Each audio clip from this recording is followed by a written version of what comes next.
ધ્રાંગધ્રાના ધારાસભ્ય શ્રી, આપ શ્રી ધારાસભ્ય છો, કોઈ પણ વસ્તુ બોલતા પહેલા એકવાર જોઈ લેવું જોઈએ, વિચારી લેવું જોઈએ. તમે રાષ્ટ્રપિતા મહાત્મા ગાંધી પર ટિપ્પણી કરી રહ્યા છો.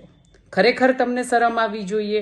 અને જે વસ્તુ તમે મંચ પરથી બણગા ફૂંકો છો, મંચ પરથી બહુ સારી સારી સંસ્કારની વાતો કરો છો.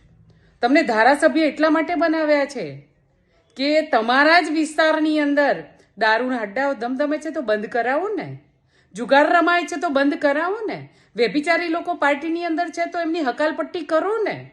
તમને એના માટે ધારાસભ્ય બનાવ્યા છે, નહીં કે માત્ર ને માત્ર મંચ આવે એટલે બહુ સારી સારી સંસ્કારની વાતો કર્યા વગર ખરા અર્થમાં આપણા વિધાનસભાની અંદર જેટલા પણ દારૂના હડ્ડા બંધ કરે છે, કદાચ એ પહેલ કરી હોત તો ધ્રાંગધ્રાના લોકોને આશ્વાસન મળતું કે અમારા ધારાસભ્યએ કંઈ કર્યું છે.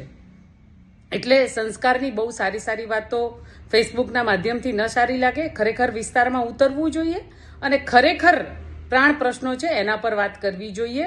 મને એવું લાગે છે કે જ્યારે ધારાસભ્યએ આ સ્પીચ આપીને સોશિયલ મીડિયાના માધ્યમથી કહ્યું એટલે મને એવું લાગ્યું કે એમને ચોક્કસ ઠપકો મળ્યો હશે, એટલે પાછા ફેસબુકના માધ્યમથી માફી માંગવા આવી ગયા છે.